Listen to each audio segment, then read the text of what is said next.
మొదలుపెట్టే ముందు వీరు ఏకపక్షంగా కాకుండా, పొరపాటుగా కాకుండా ఆలోచించి తీసుకున్న నిర్ణయాలు మాత్రం వీరి యొక్క జీవితంలో వీరికి చాలా రకాల శుభ ఫలితాలను అనుగ్రహిస్తాయి. అయితే వీరిలో నాయకత్వ లక్షణాలు కూడా అధికంగా ఉంటాయి. ఎప్పుడు కూడా ఏ రంగంలో అయినా సరే నాయకులుగా ఉండాలనే తపన కూడా ఈ సింహరాశి వారిలో అధికంగా కనిపిస్తూ ఉంటుంది. అయితే ముఖ్యంగా సింహరాశి వారి యొక్క జాతకం ప్రకారం చూసినట్లయితే సమస్యలు ఎక్కువగా ఉంటాయనే చెప్పుకోవాలి. వీరి యొక్క జీవితంలో సుఖవంతమైన రోజులు తక్కువగా, అలాగే సమస్యలతో కూడిన రోజులు ఎక్కువగా ఉంటాయి.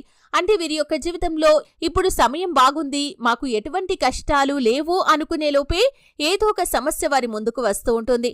అవి అనారోగ్య సమస్యలు కావచ్చు, ఆర్థిక సమస్యలు కావచ్చు, ఈ విధంగా ఏదో ఒక సమస్య వారి ముందుకు వస్తూ ఉంటుంది. అయితే ముఖ్యంగా సింహరాశి వారి యొక్క జీవితంలో సమస్యలను అధిగమించే శక్తి సామర్థ్యాలు ఉంటాయి. అలాగే వీరి యొక్క స్నేహితులు కూడా వీరికి ఆపదల్లో దేవుడిలాగా కాపాడుతూ ఉంటారు. అంటే వీరికి ఏదైనా అవసరమైనప్పుడు